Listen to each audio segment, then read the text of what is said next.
Chapter 1, Mishnah 2. This Mishnah continues the list of 13 things that were said in regard to the nevela of a kosher bird. The Mishnah in Uktzin, Chapter 1, Mishnah 1, states that even the parts of a food that are not edible can bring tuma to the food or transmit tuma from this food to other foods if these inedible parts can be considered either a handle for the food, i.e. something that can be used with which to hold or lift the food, such as a bone for meat, or a protector of the food, for example, the shell or peel of a fruit. A handle is called a yad, and a protector is called a shomer. There is an important difference between a yad handle and a shomer protector. A yad does not combine with the edible food to make up the minimum size needed for transmitting tuma, the size of an egg. A shomer, on the other hand, does combine with the edible part of the food to make up the minimum size.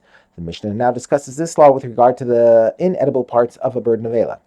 10. The large feathers on a bird's body, and 11. The small soft feathers that lie underneath them close to the skin become tame and make the meat of the bird tame when something tame touches them. And these feathers transmit tuma from the meat to tahor foods that touch them. Although the feathers are not edible and cannot be tame on their own as a food, they are yados, handles of the slaughtered bird, since the bird can be held through them. They therefore bring tuma to the meat and transmit tuma from it to other foods.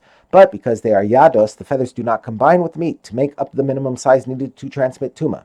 However, Rabbi Yishmael says the small soft feathers do combine with the meat to make up the size of an egg, because these feathers are considered a shomer, protector of the meat. The Mishnah concludes by discussing the beak and claws of the bird.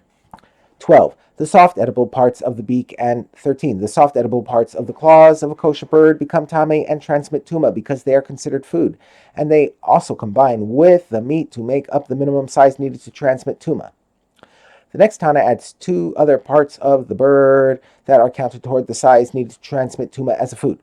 Rabbi Yossi says even the tips of the wings and the tip of the tail combine with the meat to make up the size of an egg, since these are left on fattened birds. After a bird's feathers are plucked, the wing and tail tips that remain are usually cut off and discarded, since these are not suitable for eating. However, with birds that have been specially fattened, these tips become soft and are eaten with the rest of the bird. These tips therefore count toward the size needed to transmit food tuma even in unfattened birds.